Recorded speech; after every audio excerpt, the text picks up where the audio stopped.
Messieurs, dames, on va parler de Bali Bagayoko dans cette nouvelle vidéo puisqu'il y a une enquête de France Info qui révèle les liens entre les dealers de Saint-Denis et le nouveau maire de la France Insoumise de Saint-Denis, Bali Bagayoko. Et oui, c'est une rumeur que Frontières avait déjà partiellement révélée, ou en grande partie révélée, qui avait été popularisée par beaucoup de gens, notamment à droite et dans la sphère patriote sur Internet, etc. Et bien maintenant, on a carrément le service public, messieurs, dames, après l'avoir qualifié de nouveau Obama. Eh bien, ils font une enquête et en fait, ils valident tous les liens qu'il y a entre Bali Bagayoko et les dealers de Saint-Denis. On va en parler dans cette vidéo, vous allez voir, ça va être très intéressant.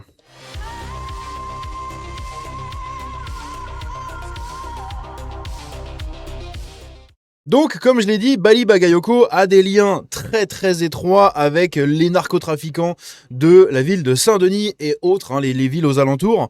C'est des rumeurs qui avaient été notamment révélées en grande partie par Frontières dans un magazine entièrement dédié autour de Bali Bagayoko.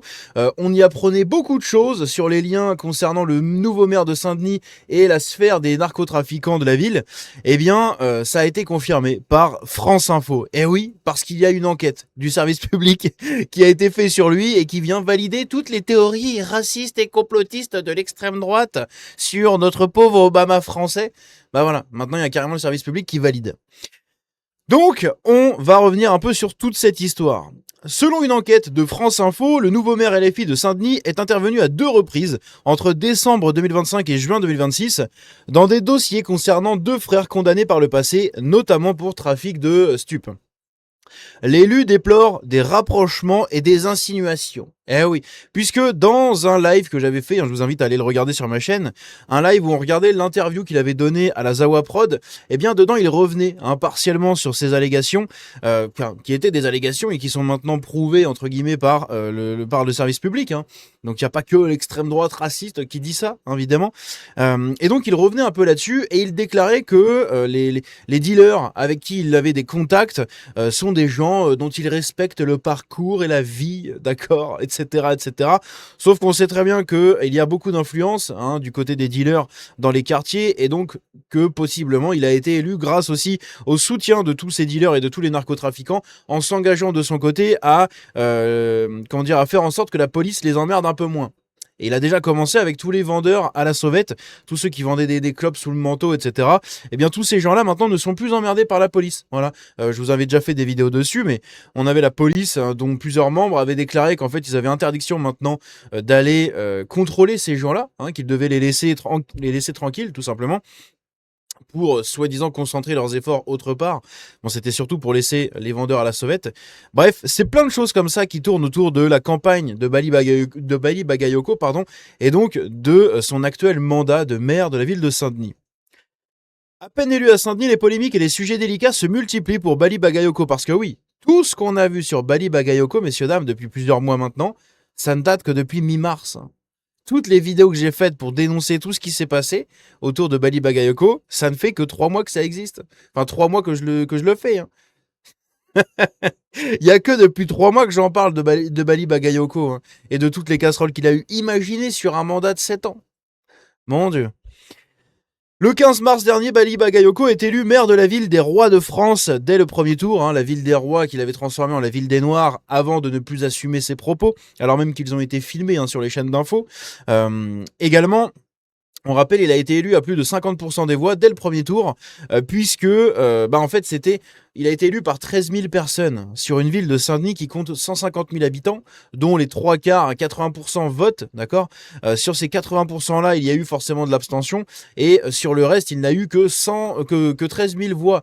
Donc ça ne représente même pas 10% des habitants de la ville de Saint-Denis.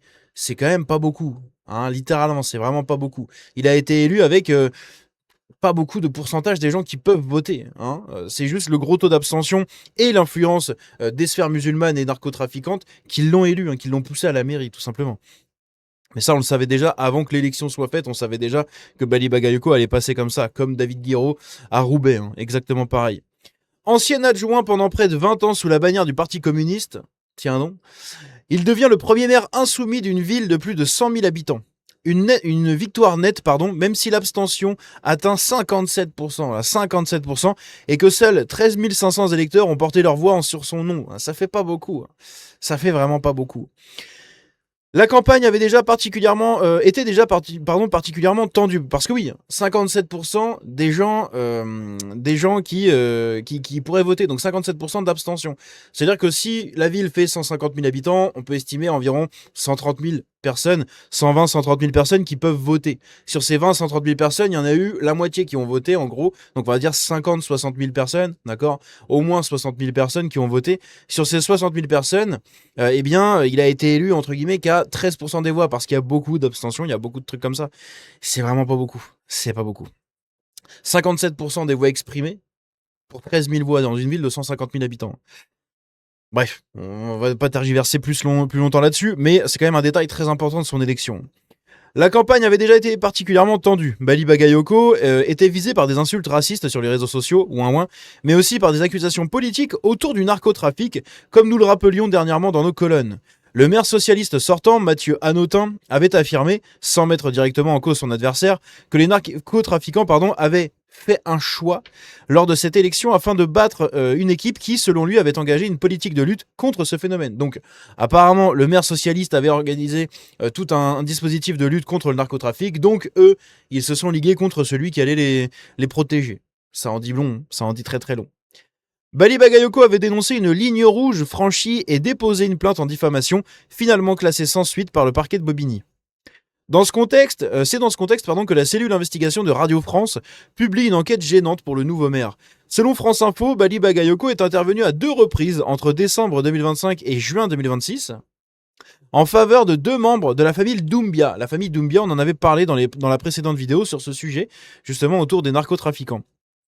Une fratrie bien connue des services de police de Saint-Denis. Plusieurs articles de presse leur avaient déjà été consacrés dans les années 2010 et tous les frères Doumbia possèdent un casier judiciaire. Une belle famille, bien intégrée à la société. Des chances pour la France, véritablement.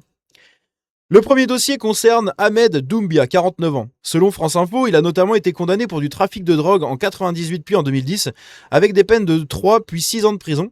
En 2017, il est de nouveau condamné à 5 ans d'emprisonnement pour des menaces de M visant des policiers de Saint-Denis. Un policier interrogé par Radio France le décrit comme un individu dangereux. Ça en dit long, c'est magnifique. Quelle sacrée connaissance pour un maire, magnifique. En 2025, Ahmed Doumbia prend la gestion d'une boîte de nuit, le Circus, au 15 rue de la Poterie à Saint-Denis. D'après France Info, le propriétaire du local dépose plainte, dénonçant des dégradations, des menaces contre ses salariés et affirmant craindre que des activités illégales s'y déroulent. Ouais, je pense qu'à mon avis, ça devait être une plaque tournante du trafic de stupes. Après une intervention de police, l'établissement est fermé, notamment parce qu'il ne respecte pas les normes de sécurité. C'est à ce moment que Bali Bagayoko intervient. En décembre 2025, alors qu'il est candidat à la mairie, il sollicite l'adjoint municipal au commerce afin qu'il aide Ahmed Doumbia à régulariser sa situation. Selon un témoin cité par nos confrères, il lui déclare « J'ai un dossier, j'aimerais bien que tu m'aides, c'est pour quelqu'un de la famille ». Des SMS et des messages WhatsApp consultés par Radio France montrent ensuite Bali Bagayoko plaidant en faveur d'un accompagnement, expliquant que l'intéressé avait engagé des travaux et investi ses économies. La mairie refuse toutefois de donner suite. L'adjoint rappelle qu'Ahmed Doumbia ne dispose pas de bail et fait déjà l'objet de nombreuses plaintes. Le 18 décembre, il écarte définitivement toute possibilité de réouverture, évoquant la découverte de substances lors d'un contrôle, une vente d'alcool sans licence, ainsi que de fortes suspicions de service S. Voilà. 2 mois plus tard, Ahmed Doumbia appelle David Lebon, alors directeur du cabinet du maire Mathieu Hanotin. La conversation, enregistrée, est consultée par France Info. Il y affirme notamment « Bali Bagayoko, c'est ma famille ». Magnifique. À partir de cette période, David Lebon et Mathieu Hanotin bénéficient d'un bouton d'alerte fourni par la préfecture aux élus, estimant faire l'objet de menaces. Ahmed Doumbia, aujourd'hui incarcéré pour d'autres faits, doit comparaître le 18 septembre à Bobigny pour mise en danger d'autrui, faux et usage de faux. Son avocat conteste toute illégalité. Bali Bagayoko n'a pas souhaité répondre sur ce dossier précis. Dans un courrier adressé à la cellule d'investigation de Radio France, il déplore des rapprochements, des interprétations et des insinuations. Dans les messages, quand ça se dit « ouais, c'est ma famille », c'est des insinuations. Ça marche. Le second volet de l'enquête concerne Adams Doumbia et le Saint-Denis Union Sport, donc le SDUS, le principal club omnisport de la ville. Bali Bagayoko connaît bien cette structure dont il a été entraîneur de basket puis vice-président avant son élection. D'ailleurs, il s'en revendique d'avoir fait partie de cette structure. La section football rassemble à elle seule près de 850 licenciés sur un total d'environ 3000 adhérents. C'est pas mal. Adams Doumbia présente lui aussi un lourd passé judiciaire. Il a été condamné en 2004 pour violence ayant entraîné la haine sans intention de la donner, puis à plusieurs reprises pour trafic, notamment à 9 ans de prison en 2021 pour son implication dans l'importation de centaines de kilos de CC, la coco de Macron. Officiellement, il n'occupe aucune fonction au sein du club, mais plusieurs témoins interrogés par France Info le présentent comme le véritable dirigeant de la section football. Cette influence suscite de fortes tensions en interne. Plusieurs responsables évoquent des soupçons de conflit d'intérêts et de détournement de fonds autour d'un équipementier et d'un organisme de formation. Les personnes mises en cause contestent ces accusations. Sami Selami, et non pas Salami, présenté comme le bras droit d'Adams Doumbia au sein du club, affirme notamment qu'aucun d'eux n'est impliqué dans les activités commerciales de l'équipementier. La crise prend ensuite une dimension municipale lorsque la section football souhaite quitter le SDUS pour créer une structure indépendante. Selon France Info, ce projet bénéficie du soutien de Bali Bagayoko et de la mairie de Saint-Denis. Plusieurs membres du club dénoncent cette décision. L'un d'eux parle d'un hold-up complet, tandis qu'un cadre affirme avoir l'impression de donner les clés à des gens peu respectables avec la bénédiction de la ville. Ah, c'est bien ça. C'est franchement, mais ça a l'air d'être géré encore. C'est magnifiquement géré comme ville. On le rappelle d'ailleurs que Saint-Denis, actuellement, la ville est quasi ruinée. C'est Bali Bagayoko qui le dit, lui-même, que la ville manque de moyens. C'est magnifique. C'est ça, d'être géré par des socialistes et des communistes, ça fait pas bon ménage. L'enjeu est aussi financier. France Info souligne que la municipalité prévoit de verser 111 000 € de subvention à la section football sur la période 2026-2027.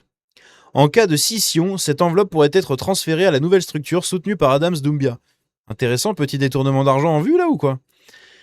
Interrogé par Radio France, Bali Bagayoko affirme que la situation du SDUS est complexe. Et... c'est complexe. Tu comprends pas, tais-toi, c'est trop compliqué pour toi. Et assure que la municipalité cherche uniquement à accompagner une solution pérenne et équilibrée dans l'intérêt exclusif des licenciés et de leurs familles. Mais oui, bien sûr, joue-nous de la flûte, vas-y, c'est parti. Adams Doumbia, de son côté, n'a pas répondu aux questions de la cellule d'investigation. L'enquête de France Info ne conclut pas que Bali Bagayoko a commis une infraction. Elle met toutefois en lumière 2 interventions de l'actuel maire dans des dossiers impliquant 2 frères condamnés à plusieurs reprises par la justice. Si ces éléments n'établissent pas de faute pénale, ils alimentent les interrogations sur ses relations avec cette famille, dans un contexte où les questions liées au narcotrafic avaient déjà occupé une place centrale durant la campagne municipale. C'est magnifique. Encore une fois, ce sont des choses que Frontières avait révélées, et France Info a mis son nez dedans, et ils ont validé ce que Frontières avait révélé. C'est beau. C'est beau. Ça, j'aime bien quand ça se passe comme ça. Quand Radio France passe son temps à dire oui, dans mes Frontières, c'est pas des vrais journalistes, ils disent de la merde, je sais pas quoi. Force est de constater que sur certains sujets, Frontières fait quand même le travail. Bon, sur le reste, des fois, c'est un peu tendu quand même. Vous connaissez les conflits que j'ai avec Frontières, on va dire, les conflits idéologiques, politiques ou tout ce que vous voulez. Mais sur pas mal de sujets, dont des sujets comme ça d'investigation, en général, ils font pas mal leur taf. Ils font vraiment le rôle de fouille-merde que devrait faire un journaliste. Chose que les journalistes ne font plus. Ils prennent une dépêche AFP, ils copient-collent, point barre. De temps en temps, t'as 2-3 journalistes qui vont aller sur le terrain, faire des trucs, mais c'est rarement le cas. Alors que Frontières, ils mettent vraiment le nez dans le cambouis. Et sur pas mal de sujets comme celui-là, eh bien, c'est très intéressant puisqu'ils arrivent à sortir des dossiers qui sont ensuite validés par les enquêtes menées par le service public. Donc là, tu ne peux plus rien dire. C'est quoi, France Info est raciste maintenant, s'ils disent quelque chose?